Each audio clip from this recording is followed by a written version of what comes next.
श्री स्वामी समर्थ. आज आहे रविवार आणि हा रविवार अगदी खूप महत्त्वाचा आहे.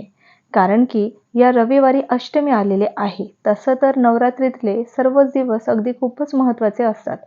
पंचमी, सप्तमी, अष्टमी आणि नवमी या तिथींना अगदी खूप महत्त्व दिलं जातं. त्यातलीच ही अष्टमी आहे.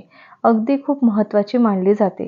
कारण की अष्टमी तिथीला देवी दुर्गेने चंडमुंडेचा वध केला होता आणि नवमीच्या दिवशी मातेने महिषासुराचा वध करून देवींनी म्हणजे भक्तांचे राक्षसांपासून मुक्ती मिळवून दिली होती. म्हणजे त्यांचं संरक्षण केलं होतं. त्यामुळे ही अष्टमी आणि नवमी खूप महत्त्वाची मानली जाते. म्हणूनच तुम्हाला एक प्रभावी उपाय या अष्टमीला करायचा आहे. तुम्हाला एक स्वस्तिक काढून त्यावर दिवा प्रज्वलित करायचा आहे. कारण की हा उपाय केल्यामुळे तुमच्या आयुष्यामध्ये ज्या पण काही समस्या आहेत, ज्या समस्यांना तुम्हाला आत्तापर्यंत तोंड द्यावं लागत होतं, त्यापासून मुक्ती मिळेल. तसंच तुमच्या घरातल्या काही समस्या असतील, त्यासुद्धा निवारण होतील. तसंच आपल्या आयुष्याचं अगदी सोनं झाल्याशिवाय राहणार नाही. आपला भाग्योदय होईल, तसेच गरिबी आणि दारिद्र्यतापासून सुद्धा मुक्ती मिळेल. असा हा प्रभावी उपाय तुम्हाला या अष्टमीला करायचा आहे. उपाय कोणीसुद्धा करू शकतं. त्यामुळे उपाय हा अगदी सोपा आहे. जर तुम्हाला नोकरी मिळत नसेल किंवा तुमचा बिझनेस चालत नसेल किंवा बिझनेसमध्ये फार तोटा होत असेल किंवा बिझनेसमध्ये तुम्हाला म्हणजे कोणती आवकच येत नसेल, त्याचबरोबर तुमच्या मुलांना अभ्यासामध्ये जर अभ्यास करत असतील तर त्यांचा अभ्यासात सुद्धा लक्ष लागत नसेल, घरामध्ये सारखी भांडणं होत असतील, विनाकारण कटकटी होत असतील, घरातलं वातावरण बिघडत असेल, त्याचबरोबर घरात सतत आजारपण उद्भवणं हे सुद्धा होत असेल, मानसिक संतुलन बिघडत असेल, तर यासाठी तुम्हाला या अष्टमीला हा प्रभावी उपाय करायचा आहेच.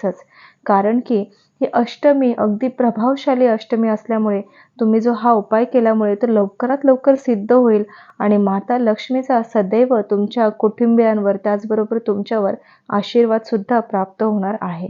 तर उपाय अगदी सोपा आहे आणि उपाय करताना हा उपाय तुम्हाला संध्याकाळच्या वेळी करायचा आहे. म्हणजे जेव्हा आपण दिवे लावतो संध्याकाळी हातपाय धुवून दिवे लावतो, त्यावेळेत तुम्हाला हा उपाय करायचा आहे. त्यामुळे सर्वात प्रथम जेव्हा हा उपाय कराल, स्वच्छ हातपाय तोंड धुवून घ्यायचा आहे आणि मग हा उपाय करायचा आहे. तर सर्वात प्रथम तुम्हाला देवासमोर दिवा तर लावायचा आहेच. जसा आपण रोज लावतो तसा दिवा लावून घ्यायचा आहे. त्यानंतर काय करायचं, तुम्हाला एक ताम्हण घ्यायचं आहे. आपलं पूजेचं जे ताम्हण असतं तेच घ्यायचं आहे.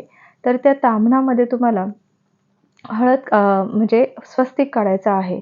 तर स्वस्तिक काढण्यासाठी केशरयुक्त हळद घ्यायची आहे. आता केशरयुक्त हळद जर तुमच्याकडे नसेल, तर तुम्ही साधी हळद वापरली तरी चालणार आहे.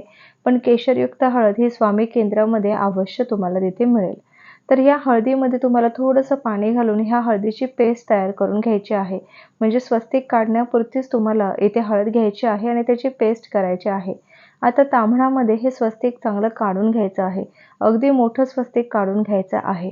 हळदीनेच हे स्वस्तिक काढायचं आहे आणि त्यानंतर हळदीनेच 2 बाजूला लाईन घ्यायच्या आहेत. म्हणजे उजव्या बाजूला 2 लाईन आणि डाव्या बाजूला 2 लाईन अशा उभ्या रेघा मारून घ्यायच्या आहेत. कारण की या रेघा म्हणजे रिद्धी-सिद्धीच्या रेघा आहेत. तर ह्या मारणं फार आवश्यक असतं. त्यामुळे स्वस्तिक काढल्यानंतर या 2 रेघा ओढून घ्यायच्या आहेत आणि स्वस्तिकच्या मध्ये 4 टिंब द्यायचे आहेत. तर अशा पद्धतीने हे स्वस्तिक काढून घ्यायचं आहे. आता हे स्वस्तिक काढलेलं जे ताम्हण आहे, हे ताम्हण जर तुम्ही घरामध्ये घट बसवला असेल, तर त्या घटासमोर ठेवायचं आहे किंवा तुम्ही घरामध्ये घट बसवला नसेल, तर काही हरकत नाही. आपल्या देवघरासमोर जरी हे ताम्हण ठेवलं तरीही चालणार आहे. तर त्यानंतर तुम्हाला या स्वस्तिकला म्हणजे या ताम्हणाला आणि स्वस्तिकला हळद-कुंकू आणि अक्षदा आणि एक फूल वाहायचं आहे. पूजा करायची आहे. आता हे झाल्यानंतर तुम्हाला मातीची एक पणती घ्यायची आहे. त्यामध्ये तिळाचं तेल घालायचं आहे आणि लाल वात घालायची आहे. म्हणजे लाल वात तुम्ही करताना थोडंसं कुंकू वातीमध्ये घालायचं आहे आणि लाल वात वळायची आहे. आणि ही पणती तुम्हाला तिथे प्रज्वलित करायची आहे. म्हणजे जिथे आपण स्वस्तिक काढून घेतलं होतं, अगदी त्याच्या मधोमध हे पणती ठेवून द्यायची आहे. आणि पणतीला सुद्धा आपल्याला हळद-कुंकू आणि अक्षता वाहून पूजा करून घ्यायची आहे. एक फूल तिथे ठेवायचं आहे.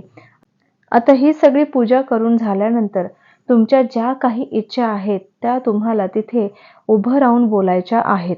कारण की स्वस्तिक हे शुभ चिन्ह असून मांगल्याचे प्रतीक आहे आणि त्याचा अर्थ सूर्य, इंद्र, वायू, ब्रह्मदेव, शिव, पार्वती अगदी सगळ्या देवांचा समावेश या स्वस्तिकमध्ये होत असतो. त्यामुळे तुम्हाला सर्व देवांचे आशीर्वाद प्राप्त होणार आहे. त्याचबरोबर हळद ही घरातील निगेटिव्ह शक्ती खेचून घेण्याचं काम करते आणि दिवा हा लक्ष्मी स्थिर राहण्यासाठी लावला जातो. त्यामुळे या अष्टमीला जर तुम्ही हा उपाय केला तर तुमच्या सर्व अडचणी, सर्व मनोकामना, सर्व व्याधी लवकरच दूर होतील. तर या अष्टमीला तुम्ही हा उपाय जरूर करून बघा. श्री गुरुदेव दत्त, श्री स्वामी समर्थ महाराज की जय.